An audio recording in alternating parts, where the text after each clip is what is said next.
കൂടുതൽ സിനിമാ ലോകത്തെ വാർത്തകളും വിശേഷങ്ങളും ഞൊടിയിടയിൽ അറിയാൻ താഴെ കാണുന്ന ചുവന്ന ബട്ടൺ ക്ലിക്ക് ചെയ്ത് സബ്സ്ക്രൈബ് ചെയ്യൂ.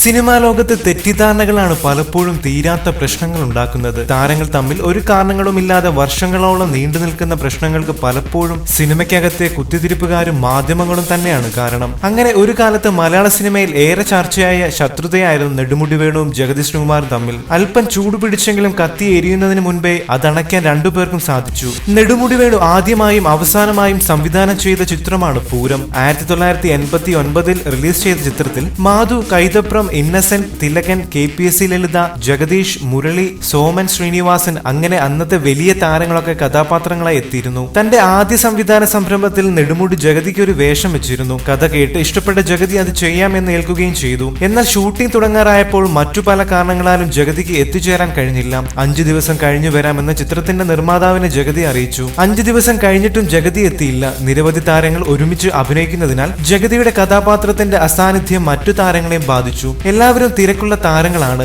ജഗതി വരുന്നതുവരെ കാത്തുനിന്നാൽ എല്ലാവരുടെയും ഡേറ്റ് ക്ലാഷ് ആകും. അങ്ങനെ ജഗതിയെ അറിയിക്കാതെ നെടുമുടി ആ കഥാപാത്രം ജഗദീഷിനെ ഏൽപ്പിച്ചു. തന്റെ വേഷം പോയി എന്ന് പലരും വഴിയാണ് ജഗതി അറിഞ്ഞത്. നടൻ നെടുമുടി വേണുവിനെതിരെ പ്രസ്താവന ഇറക്കി. നെടുമുടി വേണു എന്നോട് അങ്ങനെ ചെയ്യാൻ പാടില്ലായിരുന്നു എന്നൊക്കെയുള്ള ജഗതിയുടെ പരാമർശം വലിയ വിവാദമായി. അത് നെടുമുടി വേണുവിനെയും ഏറെ വേദനിപ്പിച്ചു. ഒടുവിൽ മറ്റൊരു ചിത്രത്തിന്റെ ലൊക്കേഷനിൽ വെച്ച് ജഗതിയെ കണ്ടപ്പോൾ നെടുമുടി വേണു ഇങ്ങനെ പറഞ്ഞു: നമ്മൾ തമ്മിൽ ഇങ്ങനെ വിഴുപ്പലക്കുന്നത് കാണാൻ ഇഷ്ടമുള്ളവരുണ്ടാകും, എന്നാൽ ഞാൻ വിവാദത്തിനില്ല. തെറ്റു തന്റെ ഭാഗത്താണെന്ന് ജഗതിക്ക് മനസ്സിലായി. ചിലർ വന്ന് അങ്ങനെയും ഇങ്ങനെയും കുത്തി സംസാരിച്ചപ്പോൾ ഞാൻ അങ്ങനെയൊക്കെ പറഞ്ഞു പോയതാണ്, അത് കാര്യമാക്കേണ്ട എന്ന് ജഗതി പറഞ്ഞു. അതോടെ ആ വിവാദം അവിടെ അവസാനിച്ചു. കൂടുതൽ സിനിമാ ലോകത്തെ വാർത്തകൾക്കും വിശേഷങ്ങൾക്കുമായി സബ്സ്ക്രൈബ് ചെയ്യുക ABC മലയാളം.